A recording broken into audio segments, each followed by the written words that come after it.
I'm Kevin Berger, celebrating 30 years of promoting and supporting the state's media industries. Minnesota Film and Television has a new board chair, artist, writer, and producer Erik Stolhanske.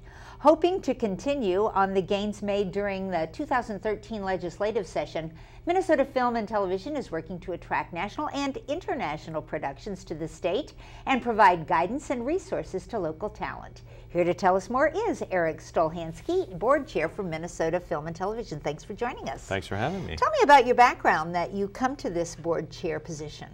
Well, I was born and raised in Hopkins, Minnesota. Went out to Colgate University to go to college, and I met a group of friends and we formed a sketch comedy group.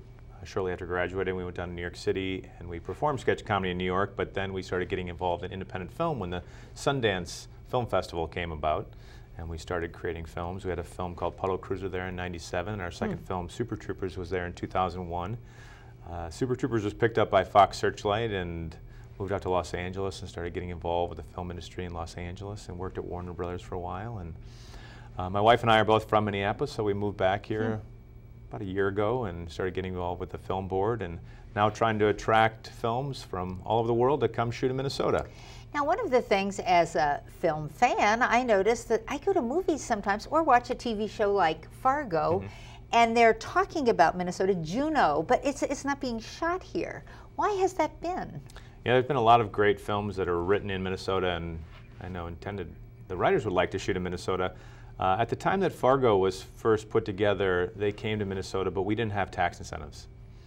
And because we didn't have tax incentives, we lost that production to Winnipeg in Canada. So we've increased our tax incentives to $5 million per year for 2 years, and we've now been attracting more productions here to Minnesota. So is the tax incentives that you mentioned, is that what they call the snowbait program? Yes. Can you explain that a little more? Yeah, well, in Minnesota, we have in the metropolitan areas, it's a 20% tax cash rebate if you shoot in the metropolitan areas. Outside of the metropolitan areas, it's 25%. And if you shoot in the Iron Range, it's an additional 15%. So you can get up to 40% cash rebate on your production for dollars spent in Minnesota. So if a filmmaker is deciding whether to go to Ohio or Nebraska or Minnesota, do they really look at this sort of thing? What state is offering us the best deal? The only reason that productions shoot in any state is because tax incentives. Yeah, it's the most important thing. It's the only thing that attracts production to the state. So the legislature has now approved this. We were at a disadvantage before that. Absolutely, yes. It would be nice to improve it. We're on the lower end compared to other states, and so we keep trying to increase the amount that we have.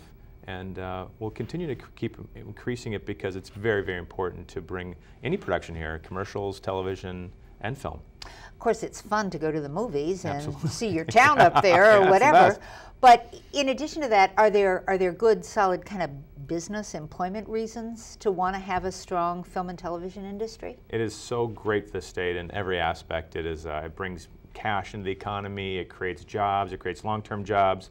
The more films, the more production that you have here, the more crew that you build up, and those crew are great for commercials, industrial, television shows.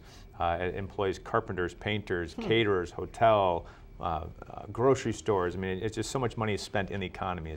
And then it's great marketing for the state.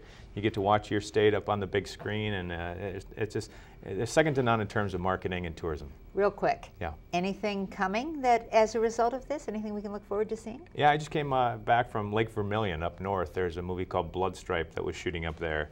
And visiting the set, it was absolutely breathtakingly stunning. It was so gorgeous shooting on Lake Vermilion. Thanks for letting us know about that. Great to have you here on Newsmakers. Here's more about the Minnesota Film and TV Board. And that's it for this edition of Comcast Newsmakers. Thanks for watching.